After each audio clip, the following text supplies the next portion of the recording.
আসসালামু আলাইকুম। আজকে মাইক্রোসফট এক্সেলের একটি সুপার টিপস অ্যান্ড ট্রিক্স নিয়ে হাজির হলাম। সেটি হচ্ছে ডেট। আমরা অনেকেই ম্যানুয়ালি এভাবে ডেট ইনপুট দিই। এভাবে ম্যানুয়ালি ইনপুট দেই। আবার অনেকে আহ, যেটা করা হয়,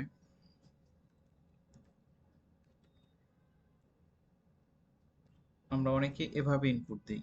আবার অনেকে যেটা করি সেটা হচ্ছে এভাবে ধরে এখানে আস্তে আস্তে নিচের দিকে টেনে ছেড়ে দিই। মার্ক করে নিচের দিকে টেনে ছেড়ে দিই। এতে অনেক সময় টাইম অনেক আপনার টাইম কিল হয় অনেক সময়। তো আজকে একটি সুপার টিপস দেখাবো, সেটি হচ্ছে কিভাবে আপনারা অটোমেটিক যেই দিন চাবেন, মানে যদি ১ বছরের ডেট চান তাহলে ১ বছরের ডেট অটো এখানে বসে পড়বে। যদি ২ বছরের ডেট চান তাহলে ২ বছর এখানে ইনপুট হয়ে যাবে।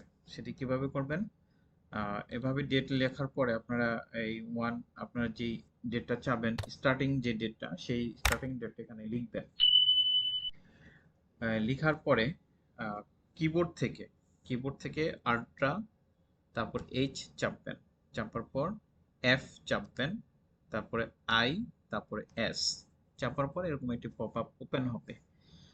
বলে রাখি, আলটা চেপে ধরে এইচ চাপতে হবে, তারপর আপনি আলটা ছেড়ে দেন, কোনো সমস্যা নেই। এফ চাপবেন, আই চাপবেন, তারপরে এস চাপবেন, চাপার পর এরকম একটি পপ আপ উইন্ডো ওপেন হবে।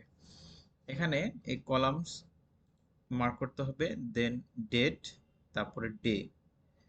হ্যাঁ, তারপর এখানে স্টপ ভ্যালু, মানে কোথায় গিয়ে আপনার ভ্যালুটা স্টপ হবে সেই ডেটটা আপনি এখানে লিখবেন। তো আমার এখানে প্রথম হচ্ছে মাস, তারপরে হচ্ছে দিন, তারপর হচ্ছে বছর। আমার এই এক্সেলে যে ফরম্যাটে আছে, প্রথমে মাসের নাম মাস, যেমন ডিসেম্বর হচ্ছে ১২, তারপরে ৩১ তারিখ ২০২৩। আপনি যদি এখানে ২৪ও চান তাও দিয়ে দিতে পারেন। তো দেখুন আমি এখানে ২৪ দিয়ে এখানে ওকে দিলাম। দেখেন অটোমেটিক জেনারেট হয়ে গিয়েছে। হ্যাঁ, ২০২৪ সাল পর্যন্ত অটোমেটিক এখানে বসছে, একদম ডিসেম্বর মাস পর্যন্ত। ২০২৪ সালের ডিসেম্বর মাস পর্যন্ত এখানে নিয়ে নিছে। তো আপনারা এইভাবে অটোমেটিক এক ক্লিকে যদি কেউ এভাবে ডেট বসাতে চান তাহলে আমার এই ভিডিওটি তাদের জন্য উপকার হবে।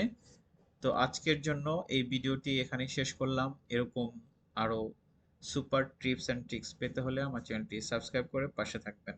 ভালো থাকবেন সবাই, আল্লাহ হাফেজ।